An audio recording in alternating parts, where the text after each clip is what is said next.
आज मैं आपको एक सलाह देता हूं, जब भी आप रोड पर चलें तो अपनी आंखें खोलकर चलें। क्या पता आपको कब क्या मिल जाए और इसकी कीमत क्या पता करोड़ों में हो। खैर, आपके एक लाइक की भी कीमत करोड़ों में है, तो आप ये प्लीज करोड़ों रुपए मुझे दे दें, यानी कि इस वीडियो को लाइक कर दें और साथ ही कमेंट्स में पिक में लिख दें, ताकि कल की वीडियो में मैं आप में से ही किसी एक को शाउट आउट दे दूं। सन 2020 के बीच में सहारा रेगिस्तान के अल्जीरियन रीजन में एक मेटेराइट आकर गिरा। अब आप सोच रहे होंगे, वैसे तो हर रोज ना जाने कितने पत्थर ऊपर से आकर गिरते हैं, ठीक वैसे ही इस पत्थर को भी वहां से उठाकर रिसर्च के लिए वैज्ञानिक लैब में ले गए। और फ्रांस की इस रिसर्च टीम को जल्दी ही ये एहसास हो गया कि ये पत्थर आज तक धरती पर गिरे सभी पत्थरों से बिल्कुल अलग था। सबसे पहले तो इस पत्थर का नाम अर्गचेक 002 रखा गया, और इस पत्थर के बारे में खास बात यह थी कि ये पत्थर इस धरती की उम्र से भी ज्यादा पुराना था, और सही आंकड़ों में कहूं तो ये पत्थर हमारे पूरे सोलर सिस्टम से भी पुराना था। जी हां, आपने सही सुना, क्योंकि रेडियो कार्बन डेटिंग टेस्ट में इस पत्थर की उम्र तकरीबन 4.6 बिलियन ईयर्स पाई गई।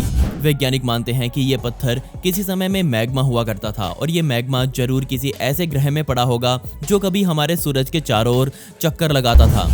जरूर वो प्लेनेट किसी बड़े प्लेनेट के टकरा जाने से खत्म हो गया। आसान भाषा में हम इस पत्थर को हमारी धरती का चाचा ताऊ भी बोल सकते हैं। अपनी मैग्मा वाली स्टेज में इस पत्थर का तापमान तकरीबन 200 डिग्री सेल्सियस का रहा होगा, और तकरीबन 10 लाख सालों का समय लगा होगा उसे ठंडा होने में। क्या सच में ये डिस्कवरी बेहद कमाल की नहीं है? और आज ये कमाल का पत्थर बहुत शान से वहीं की एक लैब में रखा हुआ है। अब मैं आपको एक और कमाल की मेटेराइट स्टोरी सुनाता हूँ। फरवरी 2020 में इंग्लैंड के ग्लस्टरशायर में रहने वाले लोगों की मुंडियां एकदम से आसमान की तरफ मुड़ गई, क्योंकि उन्हें ऊपर से आता हुआ एक बहुत बड़ा आग का गोला दिखाई दे रहा था। ये जो पत्थर गिर रहा था, इसकी चेतावनी पहले ही वैज्ञानिकों ने वहां के लोगों को दे दी थी, और यह अनुमान लगाया जा रहा था कि गिरने से पहले ये पत्थर हवा में ही जलकर राख हो जाएगा। और ऐसा ही हुआ भी। इस पत्थर का लगभग ना के बराबर ही हिस्सा धरती की सतह तक पहुंच पाया। जी हाँ, जो पत्थर वैज्ञानिकों को धरती पर गिरा हुआ मिला, उसका भार सिर्फ 283 ग्राम का था। लेकिन ये 283 ग्राम वहां के वैज्ञानिकों के लिए बहुत एक्साइटिंग होने वाले थे। ये पत्थर पूरी तरह कार्बोनेशियस कॉन्ड्राइट से बना हुआ था, और इसी पत्थर के अंदर वैज्ञानिकों को कई तरह के अमीनो एसिड्स मिले। और ये बात आपको एक बच्चा भी बता देगा कि अमीनो एसिड्स ही वो चीज है जिससे कहीं भी जिंदगी बनने की शुरुआत होती है। और इस तरह के पत्थर वैज्ञानिकों को मिलना बेहद दुर्लभ माना गया है। जब इसका भी रेडियो कार्बन डेटिंग टेस्ट किया गया तो ये सामने आया कि ये पत्थर तकरीबन 4 बिलियन साल पुराना था। और वैज्ञानिक अब ये मानते हैं कि ये पत्थर हमें हमारे सोलर सिस्टम के बारे में बहुत कुछ बता सकता है। वो कैसे बना था, उस समय पर क्या क्या हुआ था, साथ ही ये भी बताएगा कि हमारी धरती पर जिंदगी की शुरुआत कैसे हुई। वैसे तो कई कार्बोनेशियस कॉन्ड्राइट पत्थर गिरते रहते हैं, लेकिन इनमें अमीनो एसिड्स वैज्ञानिकों को मिलेगा, ये कभी सोचा नहीं था। खैर, इस पर अभी रिसर्च चल रही है। जल्दी ही वैज्ञानिक इसमें से निकली चीजों के बारे में बताने वाले हैं, और वो सब मैं आपको मेरे इंस्टाग्राम पर बता दूंगा, इसलिए आप मुझे वहां फॉलो जरूर कर लें। मीटियोराइट ही एक ऐसी चीज नहीं है जो अंतरिक्ष से धरती पर गिरती हैं। सन 1950 के दशक से ही इंसान हजारों की संख्या में मानव निर्मित चीजें अंतरिक्ष में भेज चुका है। अब कुछ भेजा है तो वो वापस तो जरूर आएगा, और ऐसा ही कुछ हुआ फरवरी 2021 में। जी हाँ, बहामास में बने हार्बर आइलैंड की बीच पर एक गोल और एक बहुत बड़ी बॉल कुछ इस तरह से मिट्टी में पड़ी हुई मिली। इस पर रशियन भाषा में कुछ लिखा हुआ था, इसका आकार, वेट, और ये रशियन भाषा को देखकर वैज्ञानिक समझ गए थे कि ये जरूर रशियन स्पेसक्राफ्ट का हिस्सा रहा होगा। और जब जांच की तो ये सही भी पाया गया, और ये सामने आया कि ये असल में हाइड्रोजन प्रोपेलेंट टैंक था, जिसे कभी रशिया द्वारा किसी रॉकेट में इस्तेमाल किया गया होगा। 70 के दशक में अमेरिका और रशिया के बीच एक जंग छिड़ी थी, जिसे हम आज स्पेस वॉर के नाम से जानते हैं।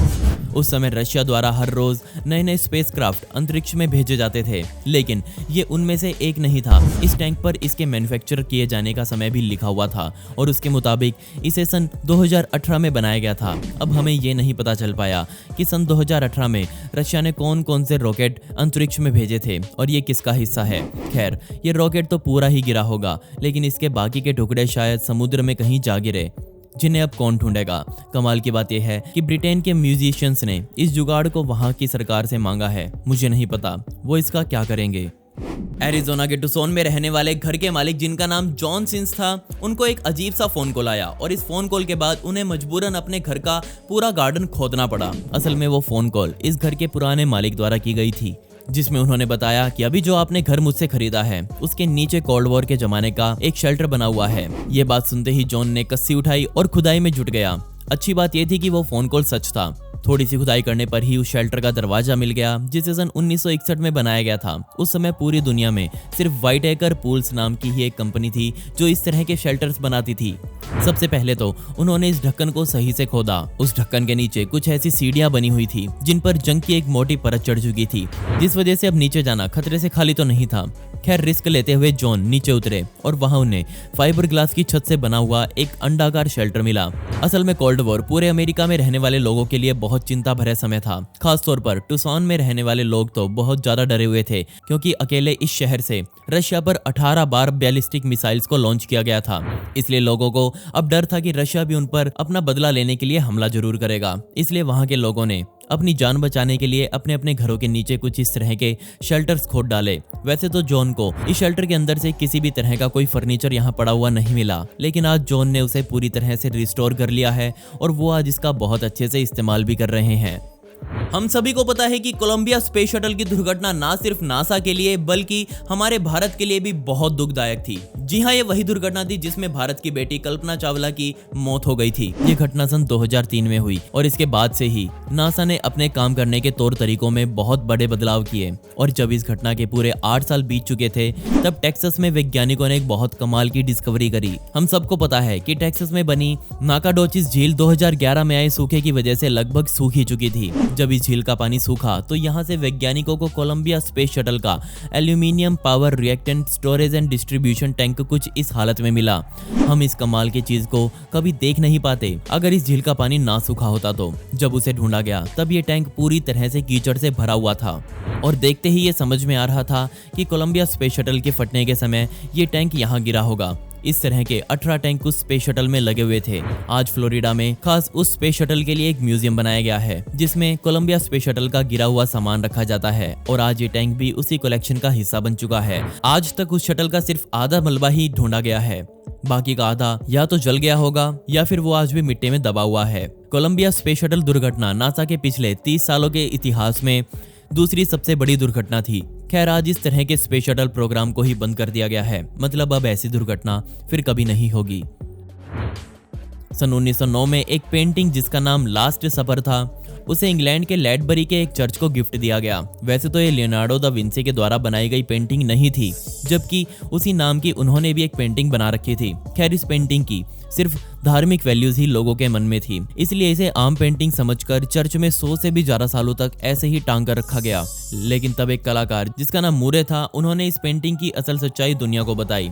इस पेंटिंग को फिर से रिस्टोर करते वक्त उनको इस पेंटिंग पर टीशन के सिग्नेचर्स मिले, जिसके बाद उनके कान खड़े हो गए और उन्होंने टीशन द्वारा बनाए गए और नमूनों को देखा और उनसे इस पेंटिंग को कंपेयर किया, जिसके बाद उन्हें विश्वास हो गया कि ये पेंटिंग भी टीशन द्वारा ही बनाई गई है। वैसे मैं आपको बता दूं कि इटली के इतिहास में टीशन पेंटर को सभी कलाकारों में सबसे ऊपर माना जाता है। अगर आप नंगी आंखों से भी इस पेंटिंग को देखेंगे तो आपको टीशन के सिग्नेचर्स नहीं दिखेंगे, लेकिन वो कहते हैं ना, हीरे की पहचान एक जौहरी को ही होती है। और मूरे ने इसकी पहचान कर ली, जिसके बाद ये सामने आया कि इस पेंटिंग को सन 1576 में बनाया गया था और इस पेंटिंग को बनाते ही टीशन की मौत हो गई थी। और मूरे मानते हैं कि शायद इस पेंटिंग को पूरा करने में उनके बेटे ने उनकी मदद की होगी।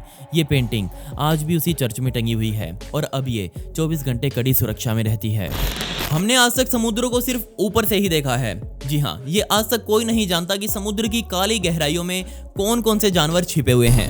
इसी वजह से कोई भी गहरे समुद्र का जीव मरकर किसी समुद्र के किनारे आ जाता है तो हम उसे पहचान नहीं पाते। और ऐसा ही कुछ हुआ मार्च 2021 में ऑस्ट्रेलिया के क्वींसलैंड में। यहाँ एक जानवर बीच पर पड़ा हुआ पाया गया। इसके दांत एकदम सफेद और आंखें बेहद अजीब रूप से उभरी हुई थी। जिस महिला ने इसे ढूंढा उसने इसकी फोटोज क्लिक करी और सोशल मीडिया पर अपलोड करी, सिर्फ इस उम्मीद में कि कोई इसे पहचान लेगा। कुछ लोगों ने कमेंट किया कि शायद ये बारामुंडी नाम का जानवर हो सकता है।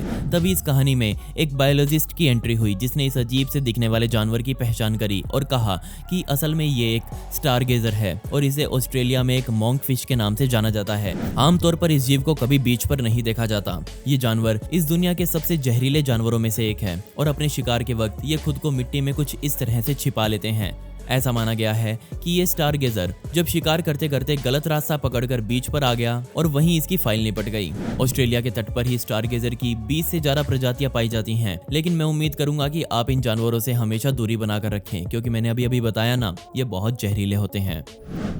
17 नवंबर 1969 के दिन इंग्लैंड के रहने वाले एक 13 साल के लड़के ने एक जहाज में बैठकर एक बोतल के अंदर अपना मैसेज डालकर समुद्र में फेंका।